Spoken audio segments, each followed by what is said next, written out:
Nintendo. Ever heard of them? I mean, what can I say about this company that hasn't already been said? These guys gave us Mario and Zelda, the Game Boy, the Super Nintendo, Mario Party palm injuries, and the Super Scope. Well, it's true they haven't always been the most successful company on the market. One of the things that keeps Nintendo relevant is their ability to think outside the box and gamble on novel ideas. If it weren't for the Famicom, who knows what the video game industry would look like right now. Full disclosure, I am a bit of a fanboy. It's not like I don't play games on other platforms, but my NES was the system I played the most of growing up. Plus, Nintendo is one of those companies that seems to be a never-ending well of trivia. Nintendo used to make all kinds of toys and gadgets. There were lots of creative new ideas and some not-so-new ideas. But I'm getting ahead of myself here. So, submitted for the approval of the Games Society, I call this story Nintendo before Nintendo made the Nintendo.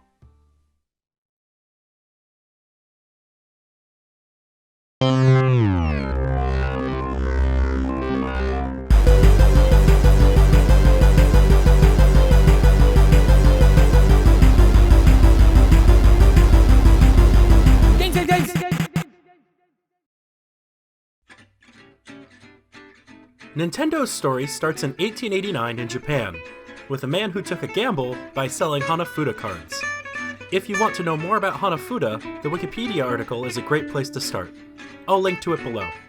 Now, at the time, Hanafuda, and most card games for that matter, were not very popular in Japan due to the fact that gambling was, and continues to be, illegal.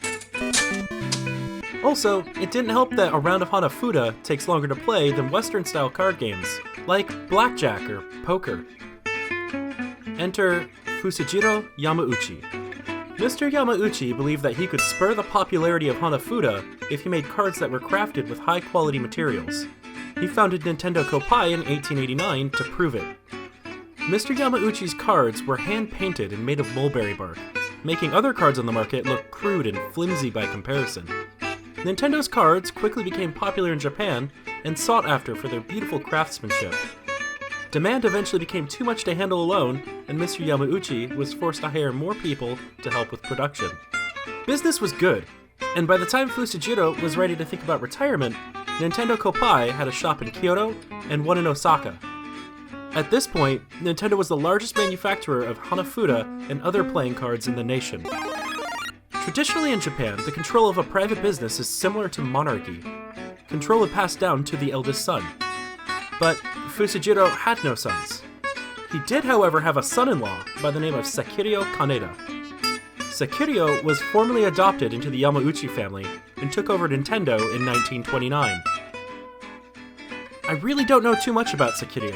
He was in charge of Nintendo for almost 20 years, he kept the company profitable, expanded the business, and stepped down in 1947 after having a stroke.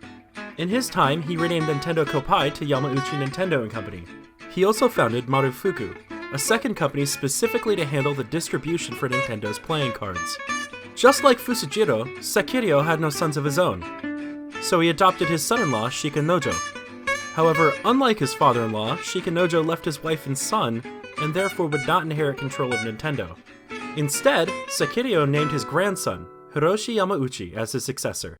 In 1949, Sekiryo passed away, and Hiroshi was made president of Nintendo.